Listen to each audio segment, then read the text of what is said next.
মা, ও মা, কি করছো গো? তুমি কি এখনও জানলার পাশে বসে আছো? ভাবছো নিশ্চয়ই এখনও মেয়েটা বাড়ি ফিরল না।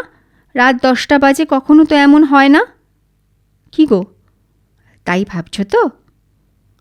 আমি তো জানি মা, এখন তোমার খুব বুক ধড়ফড় করছে, হাত পা ঠান্ডা হয়ে যাচ্ছে, তাই না? ছুটকিকেও কিছু বলতে পারছো না, ও তো এখন পড়ছে, কাল তো ওর পরীক্ষা আছে, তাই তো? জানি তুমি ভাবছো এত বৃষ্টিতে মেয়েটা নিশ্চয়ই বাস পাচ্ছে না, অথবা কোথাও দাঁড়িয়ে অপেক্ষা করছে। না গো মা? না মা, অফিস তো ঠিক সময়ে ছুটি হয়ে গেছে, কিন্তু বড্ড বৃষ্টি হচ্ছিল তো, তাই আমরা সবাই অনেকক্ষণ অফিসেই বসে থেকেছি। মনে মনে ভাবছিলাম তখন, জানো, স্কুলের রেনিডের মতো অফিসেরও যদি রেনিডে হতো তাহলে কি যে ভালো হতো। সকাল সকাল বাড়ি ফিরে যেতাম, তোমাকে বলতাম খিচুড়ি রাখতে, তারপর তুমি, আমি আর ছুটকি খেতে খেতে অনেক গল্প করতাম, বাবার গল্প, ছোটবেলার গল্প। বাদ সাধলো ওই বৃষ্টিটা, সন্ধ্যের পর থেকেই নামলো এত জোরে। এক সময় একটু কমতেই আমরা তড়িঘড়ি সবাই বেরিয়ে পড়লাম বাস ধরতে। কিন্তু কোথায় বাস? না বাস, না ট্যাক্সি, না অটো, কোথাও কিছু নেই। দাঁড়িয়ে আছি, দাঁড়িয়েই আছি। হঠাৎ আবার তুমুল জোরে বৃষ্টি নামলো। মোবাইলটা যে বার করব, তোমায় একটা ফোন করব, সেটাও পারছি না। ছাতাটাও তো না খুলতে পারছিলাম না, জানো, খালি খালি উল্টে যাচ্ছে। ওহ, তখন আমার এত কান্না পাচ্ছিল না মা, মনে হচ্ছিল এক ছুট্টে বাড়ির ভেতরে ঢুকে পড়ি। বাস যে একটা দুটো আসছিল না তা নয়, আসছিল, কিন্তু অত বৃষ্টির মধ্যে না একটা বাসেরও নাম্বার পড়তে পারছিলাম না। ভালো করে দেখতে না দেখতেই একদম বাসগুলো বেরিয়ে যাচ্ছিল। অনেকক্ষণ পরে একটা বাস পেলাম, জানো তো মা। এই কোনো মতে জামা কাপড়টা সামলে একদম দৌড়ে উঠে পড়লাম বাসে, দুজনে। হ্যাঁ, অন্য দিনের মতো না আজও শুভ ছিল আমার সঙ্গে। ও বলেছিল আমায় পৌঁছে দিয়ে তবে ও বাড়ি ফিরবে। বড্ড বৃষ্টি হচ্ছিল তো, আমাকে একা ছাড়তে না একদম সাহস পাচ্ছিল না। বাসে না খুব কম লোক ছিল, আমাদের দুজনকে নিয়ে এই মোট 7-8 জন হবে, সেই রকমই হবে বোধ হয়। বাসে উঠতে গিয়েই একটা বিশ্রী গন্ধ পেলাম, একদম গা গুলিয়ে উঠল আমার। তখন বুঝলাম, জানো তো, এই পেছন দিকে না যে 4-5 জন লোক বসে আছে তারা সবাই নেশা করেছে, এটা তারই গন্ধ। শুভ বলল ওদিকে তাকাস না। তারপর আমরা দুজনে না একসঙ্গে গল্প করতে লাগলাম। তুমি নিশ্চয়ই খুব হাসছো, তাই না মা? ভাবছো এত কিসের গল্প রে, আর 1 মাস পরেই তো তোদের বিয়ে। সব গল্প যদি এখনই করে নিবি তাহলে বিয়ের পর কি করবি? কি মা, তাই ভাবছো তো? কি করব বলো, ওর গল্প তো মোটে শেষই হয় না। মা, ও মা, শুভ না খুব ভালো গো মা, খুব ভালো। ও তোমাদের না খুব ভালোবাসে, সব সময় বলে তোমাদের তো বাবা নেই, তাই আমাদের বিয়েটা একদম তাড়াতাড়ি সেরে ফেলতে হবে, না হলে তোমাদের সংসারের ভার নেব কেমন করে। সত্যি গো মা, শুভ না বড্ড ভালো মা। বাবা থাকলে না বাবারও খুব ভালো লাগতো ওকে। হঠাৎ না খুব জোরে ঝাঁকুনি দিয়ে বাসটা দারুণ স্পিড নিল। আমি তো একেবারে পড়েই যাচ্ছিলাম। শুভ তাড়াতাড়ি উঠে দাঁড়িয়ে ড্রাইভারকে বলল, একটু আস্তে চালান না প্লিজ। তোমায় কি বলবো মা, ড্রাইভারটা একদম অদ্ভুত রকমভাবে না হেসে উঠল। এমনভাবে হেসে উঠল যে আমার হাত পা না একদম ঠান্ডা হয়ে গিয়েছিল, একদম ঠান্ডা। পিছনের লোকগুলো কীরকম বিশ্রীভাবে হাসতে লাগলো। আমার খুব ভয় করলো মা, খুব ভয় করলো। আমি তো পড়েই যাচ্ছিলাম, শুভ ধরে নিয়েছিল। তারপরে ও উঠে দাঁড়িয়ে ড্রাইভারকে আবার বলল, একটু আস্তে চালান না ভাই। শুনে ড্রাইভারটা মুখ ঘুরিয়ে এমন অদ্ভুতভাবে আমাদের দিকে তাকালো, সত্যি বলছি মা, আমার গায়ে আবার কাঁটা দিয়ে উঠল। সেই সঙ্গে ওই পেছনে বসা লোকগুলো, ওরাও কীরকম বিশ্রীভাবে হেসে উঠল। আমার খুব ভয় করল। করলো মা, ভীষণ ভয় করলো। আমি শুভর হাতটা খুব জোরে চেপে ধরলাম। শুভ বলল, ভয় পাস না, আমি তো আছি। বাসটা আরও আরও জোরে ছুটতে লাগলো। কত দূর যে এলাম তাও না কিচ্ছু বুঝতে পারছিলাম না। বৃষ্টির ছাট আসছিল বলে ওরা সব কটা জানলা বন্ধ করে দিয়েছিল। একদম কিচ্ছু দেখতে পাচ্ছিলাম না। আমাদের দুজনেরই না একটু ঘুম এসে গেছিল। হঠাৎ মনে হলো ওই পচা গন্ধটা না বড্ড কাছে চলে এসছে। চমকে পেছনে ফিরে তাকিয়ে দেখি যে ওই সব কটা লোক আমাদের একেবারে কাছে চলে এসছে। কেউই সোজা হয়ে দাঁড়াতে পারছে না। একজন তো একদমই ছোট, এই বছর 17-18 হবে। শুভ তক্ষুনি আমার হাতটা ধরে উঠে দাঁড়িয়ে ড্রাইভারকে বলল, একটু থামান তো, আমরা এখানেই নেমে যাব। ড্রাইভারটা ঘাড় ঘুরিয়ে মুচকি হেসে বলল, তাই নাকি, এখানেই নেমে যাবে?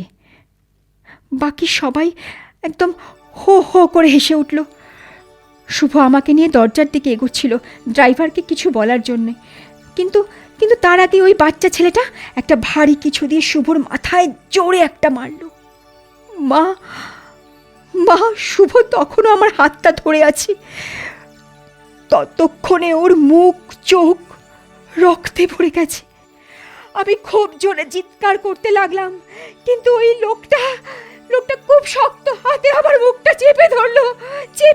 আমি আমি আমি একটা আওয়াজও করতে পারলাম না মা, একটা আওয়াজও করতে পারলাম না। তখনই কোথাও একটা খুব জোরে বাজ পড়ল। সঙ্গে সঙ্গে বাসটা আরো স্পিড নিয়ে পাগলের মতো ছুটতে লাগলো। আর ওরা আমার চোখের সামনে শুভকে তুলে ভয়ঙ্কর বৃষ্টির মধ্যে ছুঁড়ে ফেলে দিল রাস্তার মধ্যে। মা গো, ওরা ছুঁড়ে ফেলে দিল শুভকে। আমার চোখের সামনে ওরা শুভকে ফেলে দিল। আমি কিচ্ছু করতে পারলাম না। আমার গলা দিয়ে কোনো শব্দ বেরোলো না। আমি চোখ বন্ধ করে ফেললাম। তারপর ওদের একজন আমায় বলল, চোখ বন্ধ করবি না, দেখ তোকে নিয়ে আমরা কেমন খেলা খেলি, দেখ। তারপরে এক টানে আমার চুড়িদারটা ছিঁড়ে ফেললো। আমি দু হাত দিয়ে ওদের আটকাবার চেষ্টা করলাম, কিন্তু পারলাম না। ওরা সকলে মিলে আমাকে চেপে ধরে বাসের মধ্যে একদম শুইয়ে দিল। ওদের গায়ে খুব জোর। আমি হাজার চেষ্টা করেও ওদেরকে আমার শরীরের ওপর থেকে সরাতে পারলাম না। আমি ওদের হাতে খেলনা হয়ে গেলাম। মাগো, খেলনা হয়ে গেলাম। ওরা আমাকে নিয়ে খেলতে লাগলো। প্রথমে একজন, তারপর একজন, তারপর সবাই মিলে আমার খুব কষ্ট হচ্ছে, খুব লাগছিল। আমি চেঁচিয়ে বলতে গেলাম, ছেড়ে দাও, আমার বড্ড লাগছে। আমি পারলাম না। ওরা এর মধ্যেই আমরা মুখের মধ্যে একটা কাপড় দিয়ে বেঁধে দিল। আমার পা দুটোও বেঁধে দিল। আমার বড্ড লেগেছে গো মা, বড্ড লেগেছে। তোমার কি শুনে খুব কষ্ট হচ্ছে না মা? তো ওদের কিন্তু একটুও কষ্ট হলো না। ওরা কত রকমের খেলা জানে, ওদের কত যন্ত্রপাতিও ছিল গো মা। তাই দিয়ে ওরা আমাকে ছিঁড়লো, কাটলো, আমার শরীরের কত কি টেনে আনলো, কত কি ভেঙে দিল। আমার মনে হলো ওই ছোটবেলায় একবার বাজিতে আমার হাতটা পুড়ে গেছিল একটুখানি। সেটা দেখে বাবার কি কান্না। একবার ওষুধ দিচ্ছে, একবার বরফ দিচ্ছে, একবার বরফ দিচ্ছে, একবার ফু দিচ্ছে, আর মুখে বলছে, এই তো এই তো এই তো সোনা মা আমার, এক্ষুনি সেরে যাবে। তোমার মনে আছে মা, মনে আছে সেই দিনটার কথা? কিন্তু ওদের চোখে একটুও জল এলো না গো মা। ওরা সবাই মিলে অদ্ভুত একটা শব্দ করছিল, অদ্ভুত একটা শব্দ। খুব ভয় পেয়ে খুব জোরে চেঁচাবার চেষ্টা করলাম, খুব জোরে চেঁচাবার চেষ্টা করলাম, কিন্তু পারলাম না। একজন খুব জোরে আমার মাথাটা একদম ঠুকে দিল। আমার সব অন্ধকার হয়ে গেল। আর কিচ্ছু জানি না, আমি কিচ্ছু জানি না। আমি এখন জানি না, আমি জানি না আমি কোথায় শুয়ে আছি। আসলে আমি কিচ্ছু দেখতে পাচ্ছি না, ওদের কোনো শব্দ পাচ্ছি না। মা মা মা মা গো মা, ওরা বোধহয় আমাকেও বাস থেকে ছুঁড়ে ফেলে দিয়েছে শুভর মতো। আমি কি জানি কোথায় পড়ে আছি এখন। আমার সমস্ত শরীরটা ভেজা, বৃষ্টির জলে না রক্তে জানি না। ওরা তো আমায় নিয়ে অনেক কাটাছেঁড়া করেছে, রক্তও হতে পারে। এখন নিশ্চয়ই অনেক রাত্রির, চারিদিকে কোনো শব্দ নেই, শুধু ঝিঝি পোকার ডাক। আর মাঝে মাঝে অনেক দূর থেকে গাড়ির আওয়াজ।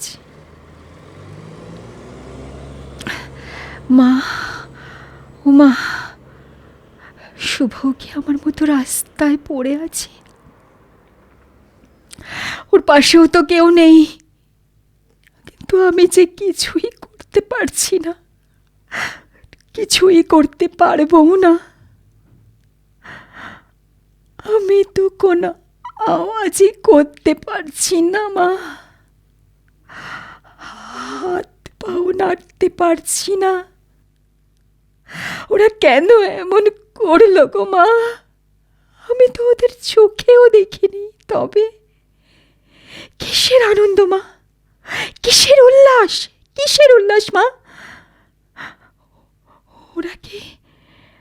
ওরা কি কালকে আবার আর একটা মেয়েকে এমন করে কষ্ট দেবে?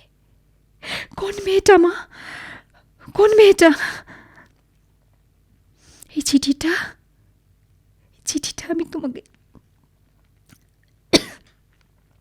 মনে মনে লিখছি মা, মনে মনে লিখছি। আমি তো তোমার হাতে দিতে পারবো না, তাই আমি যে হারিয়ে গেছি গো মা, সকলের কাছ থেকে হারিয়ে গেলাম। মাগো, ছুটকিকে যেন হারিয়ে ফেলো না মা। ওকে তোমার বুকের মধ্যে আগলে রেখো। দেখো ও যেন আমার মতো কষ্ট না পায়, তাহলে আমারও বড় কষ্ট হবে।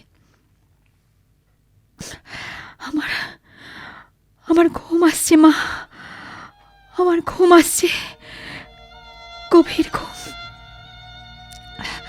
তোমাদের বড্ড দেখতে ইচ্ছা করছে। না মা, আর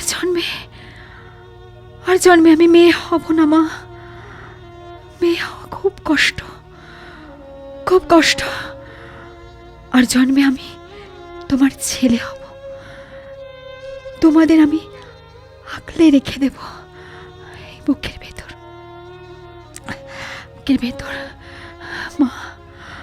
মা গো,